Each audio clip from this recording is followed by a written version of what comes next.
오늘날에도 사람들 마음속에는 신들이 있습니다.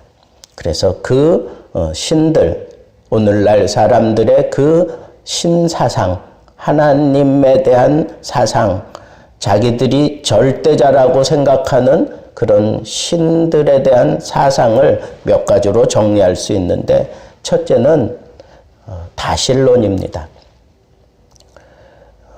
사람들은 집에서는 집을 지키는 신이 필요하고, 그리고 화장실에는 또 화장실을 지키는 신이 필요하고, 밭일을 나가면 그 땅을 지키는 신이 필요하고, 날씨를 주관하는 신이 따로 있고, 사람들 마음속에는 이처럼 여러 방면에서 여러 기능의 신들이 자기를 이렇게 맞춤으로 지켜주면 참 편리하고 좋겠다고 생각해서 그렇게 많은 신들을 만들어낸 것입니다.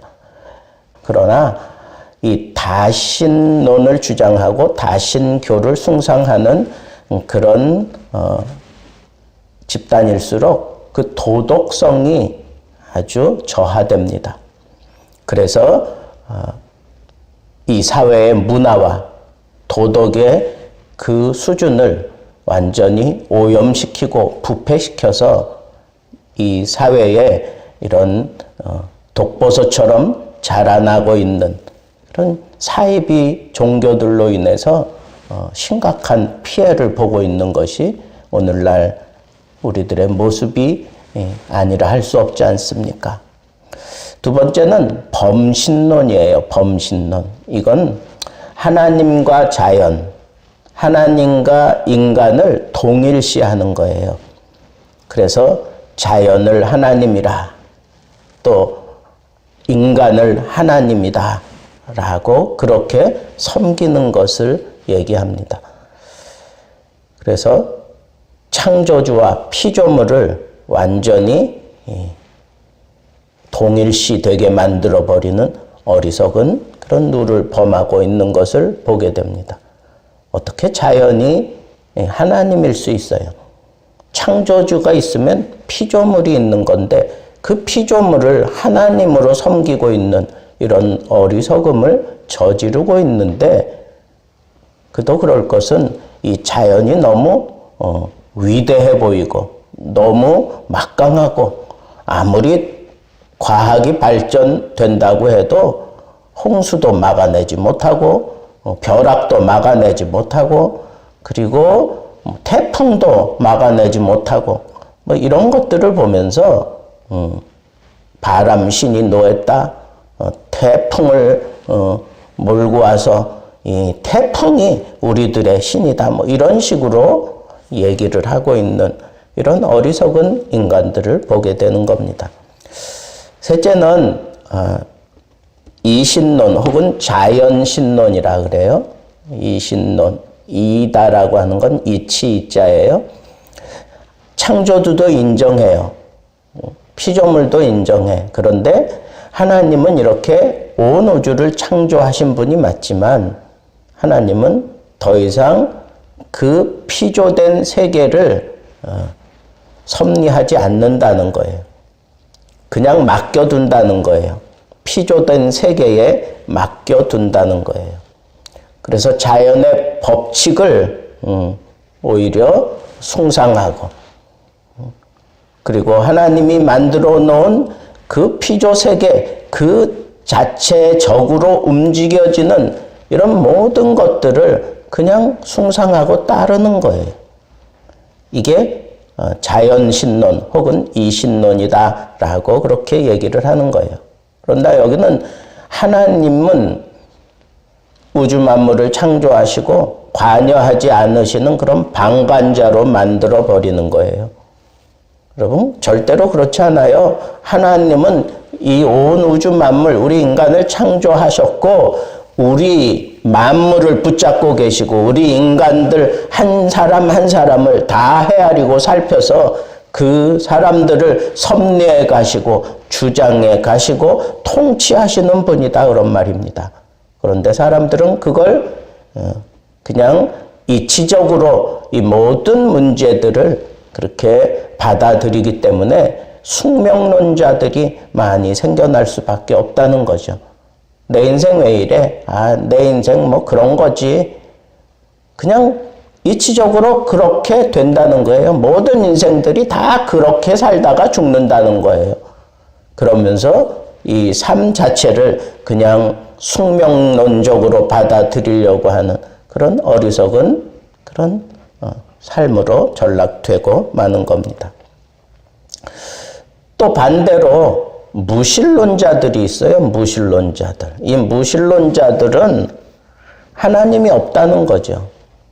C.S. 루이스라고 하는 사람은 아주 멋진 말을 했습니다. 이 무신론에 대해서 언어로는 말할 수 있지만 실제적으로는 그 주장이 불가능하다. 말은 할 수 있지만 그건 불가능한 그런 논리다, 그런 얘기죠. 역사와 인생에 아무런 목적과 의미를 부여할 수가 없어요. 무신론자들은 이 역사도 인생도 그냥 무의미한 거예요. 그냥 공수래 공수고 그냥 인생이 아무런 의미 없이 살다가 그냥 죽는 거예요. 역사가 아무런 의미 없이 그냥 흘러가는 거라고만 그렇게 생각하는 거예요. 이 맹목적인 그런 삶을 살아가는 거고, 좋은 일이 생겨도 우연이고 나쁜 일이 생겨도 우연이고. 그래서 시편 14편 1절에는 어리석은 자는 그 마음에 이르기를 하나님이 없다 하도다 그랬어요. 여러분, 어리석은 거예요. 무신론자들은 성경이 말씀하시는 것처럼 어리석은 겁니다. 그러면서 대두된 게 뭐냐 하면, 그래, 하나님이 계시는지 안 계시는지, 어떤 때는 계신 것 같고 어떤 때는 안 계신 것 같다. 그러면서 불가지론을 얘기해요. 하나님은 어떻게 보이지 않는다. 하나님은 어떻게 설명할 수가 없다. 하나님이 있는지 없는지 잘 모르겠다. 이 러셀이라고 하는 사람이 아주 강력하게 주장했던 논리이기도 합니다. 그런데 여러분, 예수님께 빌립이 요청을 해요. 주여, 우리에게도 하나님을 좀 보여주십시오.